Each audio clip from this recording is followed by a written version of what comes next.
Hello and welcome back. I know it's been a while since my last video, which is probably going to happen a bit.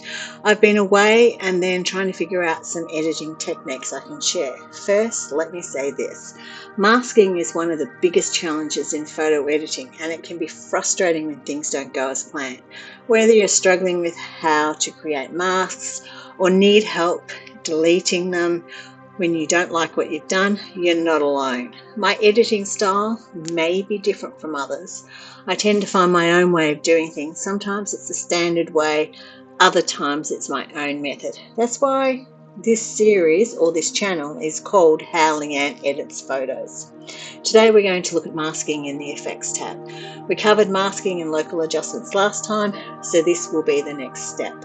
We'll learn how to apply effects to your whole image, then how to use masks to target just parts of it.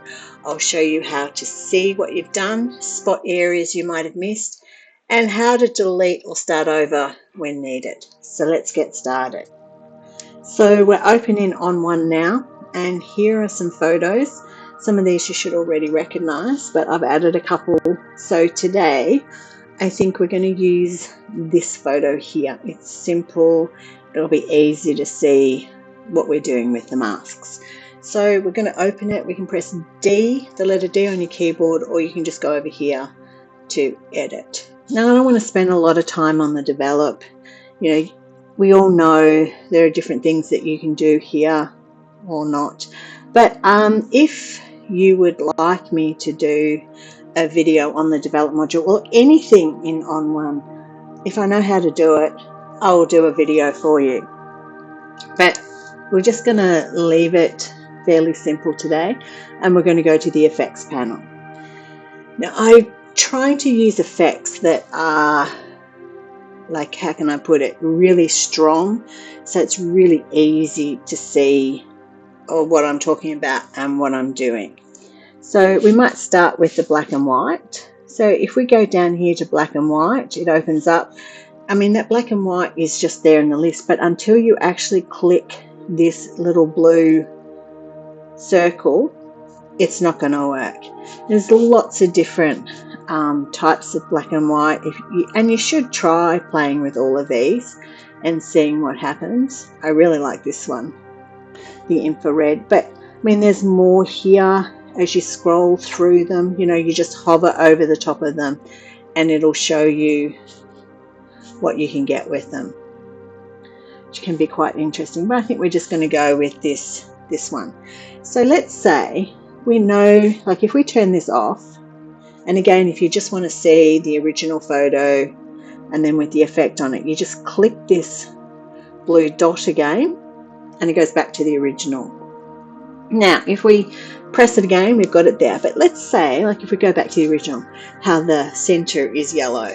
Let's say we want, instead of having the whole image black and white, we want to bring in some color.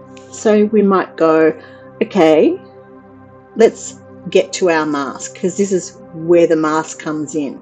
So if you look up here, where next to that blue circle, there's a white rectangle with a black circle in it. This is your mask. This is like a universal sign for masks.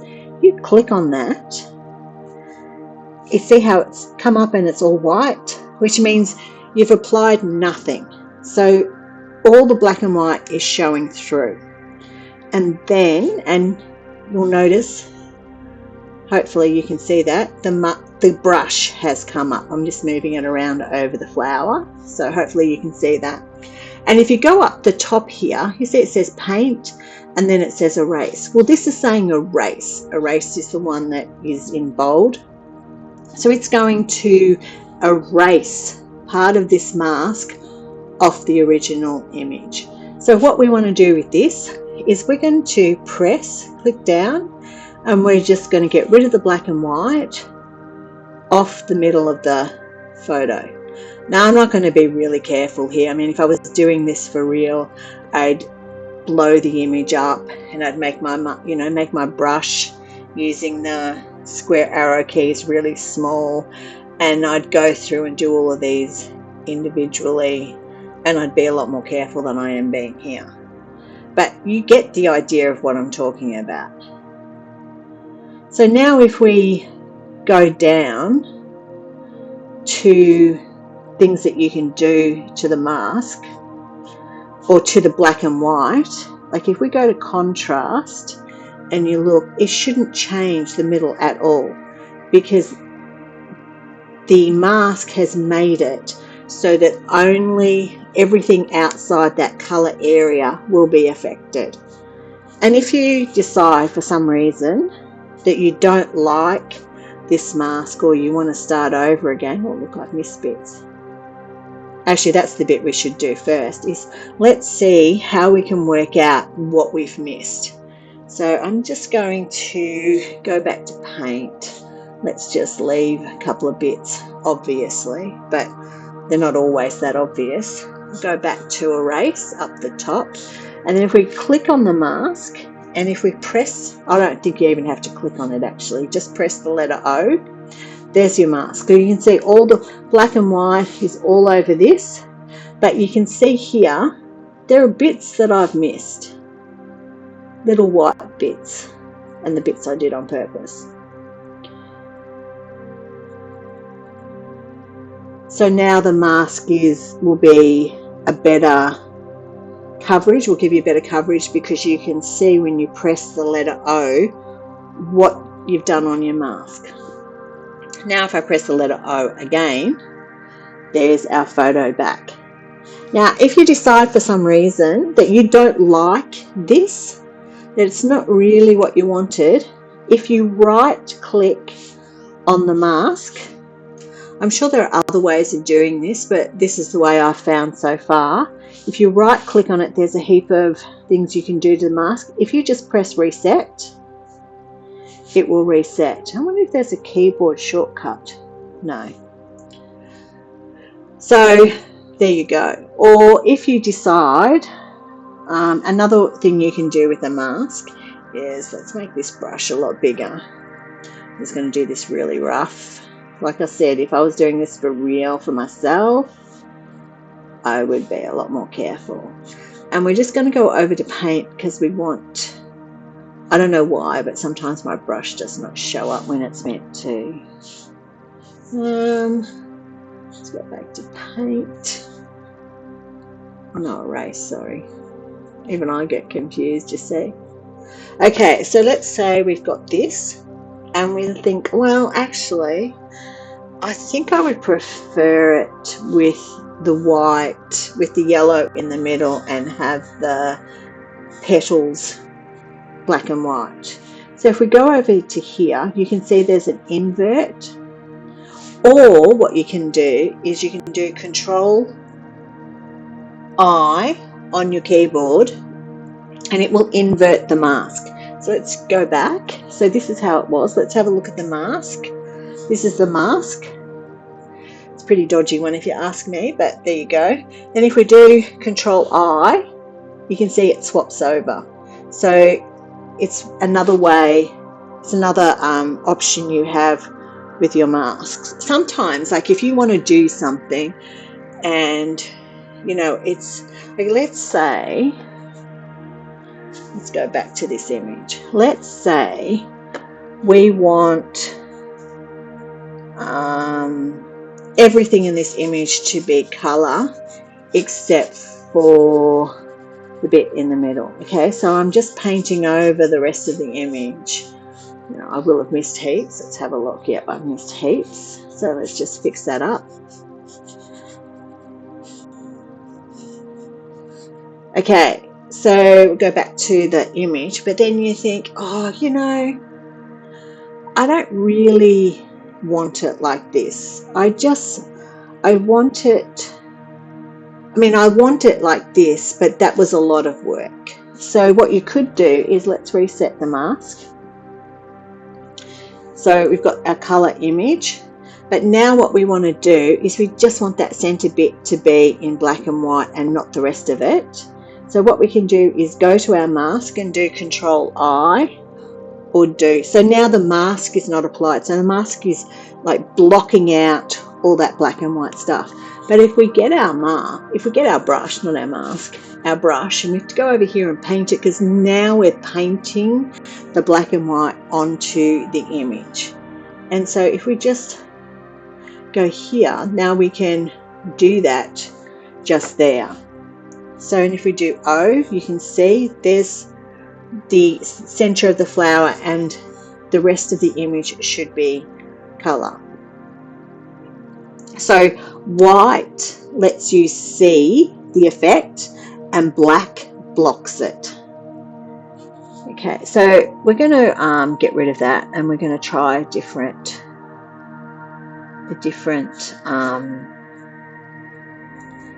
what do you call it, different effect. Sorry, my brain was just gone off. So what we're going to do is we're going to use the cross here, because that'll get rid of this. So it's no longer black and white. The black and white is no longer there. We're going to try this dynamic contrast, which can be quite an interesting one to use. So contrast in the normal sense of what I would think of as contrast. To me, this is more like structure, or what's that thing in that we use in Photoshop? I just know where it is. Oh, we'll get to that another time. So it's kind of like makes things stand out a little bit more, like gives it, I don't know, I don't really know how to describe it. Let's just have a look at it. So we're going to click it, and we're just going to go scroll through the different versions. Some of them are pretty gaudy. Natural, soft. Is there any difference between natural and soft? Doesn't look like it, not in this image. Got surreal. So surreal sort of almost brings out all the defects of the photo, kind of like all the things in the petals stands out more. And you've got texture enhancer. For this one, we're going to use surreal. No, we'll use surreal. I don't like that grunge one. So down here, you can see that there are different ways of applying it. Small, what does large do? Wow. So we're not going to play it. Like, it's a good idea when you use these effects to just go in for yourself and try them and see what you can do with them. Okay, so tone, highlights. So there's just a few things here that you can do. Bring up the whites, take down the blacks. Got to be careful doing that. You don't oversaturate your photo. You can bring up the shadows. You can take the shadows down. So that's your effect. They're all the things that you can change in it. So if we go up to the top again, to our mask, let's click on it. Okay, and you will have seen that my brush started peeking out. So it changed from the cursor, or changed from the viewfinder magnifying glass to the brush. Now, you don't have to use the brush for these, but we'll look at that in a minute. So let's say you don't want this mask on the petals, right? Maybe you just want it on the center. Well, I still think the best way of doing this, because it's such a small area, would be to go to the mask and do your Control-I or invert it. Then get your brush and paint, because you want to paint the effect onto the photo. Now we just paint it onto just that part. Now another thing you can do, which I find very hard with a mouse, I usually use a Wacom pen tablet. It gives me a bit more control. You could, do some things just to draw out some of the things on the petals that you might like to highlight or not. Completely up to you. But if you start doing it, you have to do it all the way around the flower. So let's say we want to start over, or let's do, actually, I hope I'm not confusing you too much, just do O again. So you can see I did a pretty good job. You can see I've got 2 lines there, which I shouldn't have, 2 lines. So let's go back to erase, and We'll get rid of one of these lines.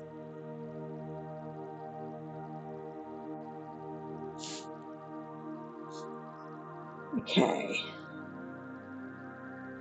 Whoops, wrong way. It doesn't seem to be a keyboard shortcut for this. In Photoshop, if you press the letter X, it changes between paint and erase, but it doesn't seem that you can do that here. Okay, so we're going to press O again so we could see what we've done, which is quite handy to do on an image like this because it's not really clear exactly what you've done. So going to O can show you, oh, I've just done these petals and I've still got all the other ones around. But let's say we don't like this, so we're going to reset it so it goes back to the way it was. And then what we can do is we could say, you know what, I don't really like that surreal effect. Let's try soft. Soft, I think you would have to, you know, you've probably got a bit more control over it. Probably should start with, I wonder what happens when you go back the other way. Yeah, it makes it really soft and horrible. Ugh. Probably should avoid going over the middle bit. So I would start with, let's just actually put that back in the middle. So I would probably start with small, go to medium, and then go to large. But anyway, so that's a little bit how to use this, but remember with the mask, you can use that mask by clicking on it and then deciding exactly what part of your image you want it to be used on. Now, one effect, let's get rid of that one. So one effect, so with these effects too, when they come up, you click on the word, like the name of the effect, and then you click it again, it closes. So if we go to add filter, so if you accidentally close one of those, like I did with the black and white or the dynamic contrast, which you could see if you go back here, they're no longer here. If you go to add filter, you'll find them here again. So black and white, but we're going to try the glow. I quite like glow. So again, you've got a few different ones here. It's quite interesting, but there's a lot more up here. So again, just scroll through them, just hover over the top of them until you get to the one that you like the most. That's quite a nice one, the diffuse glow. Sometimes you want it to be, like, sometimes subtle is better, but we're doing heavy-handed with these so you can really see what I'm doing. Let's go back to deep forest because it's really heavy. So do we want this? I wouldn't want this over the whole image. Like, it's really nice, it's soft, but there always has to be that kind of, what part of the image do you really want to stand out? And for me, it's probably always going to be the middle. So I would get the middle, get my brush, make it a bit bigger. And every time you start with a white mask like that, oh, sorry, my cats are fighting. It's always going to start with erase. So you can just go back and erase. Oh, how did I press that? Okay. And then there you go. If I can figure out how to change from one to the other with a keyboard shortcut, I will let you know. But there doesn't seem to be. There must be some way you can do it. I'll work it out for the next. I'm going to do another masking video, but more on a different type of masking that's very similar to how you mask in Photoshop. Okay, so we've got that, and we could do the same thing, you know, just make things stand out a bit more. Oops, I cannot do a straight line or any kind of line with a mouse. I don't know how people edit with just a mouse. Drive me crazy. Anyway, I mean, I don't know that works really well, but now the other thing that I haven't really talked about with these is this is like 100% this mask or this effect. Over here you can see opacity. So what you can do is you can change, so if you go down there's nothing, like you can't see any of it, just the original photo. But if you go up slowly, like, you know, sometimes 100% isn't great. You might just decide to go to, you know, 50% or something like that. So you can change the opacity of your mask. And down here you can see it's also got a mode, which is soft, light, strong. So these are just some of your blending modes. Again, you can scroll through them, see what you think. You might like a different one. It seems like the soft light is probably the most common one that people use in Photoshop, and there's soft light strong. So there's a little bit of difference. We'll just leave it there. And again, this is the amount, how strong it is. I wouldn't touch the halo thing. You don't want halo. Like if you see a halo, then just get rid of it. Oh, excuse me. I don't tend to use these ones at all. So I just stick with those. But that's basically how you use masks in ON1 Photo RAW. And you know, it can really help you with your images when you think, oh, I'd just like that center to be a bit, you know, to have a bit more structure, a bit more contrast, and not the rest of the image. So that's how you can change that. Okay, so I'm going to leave it there for today. I hope that was informative and interesting. And again, if you have any ideas for videos that you'd like me to do, I would love to hear them. And I'll talk to you all soon. Bye.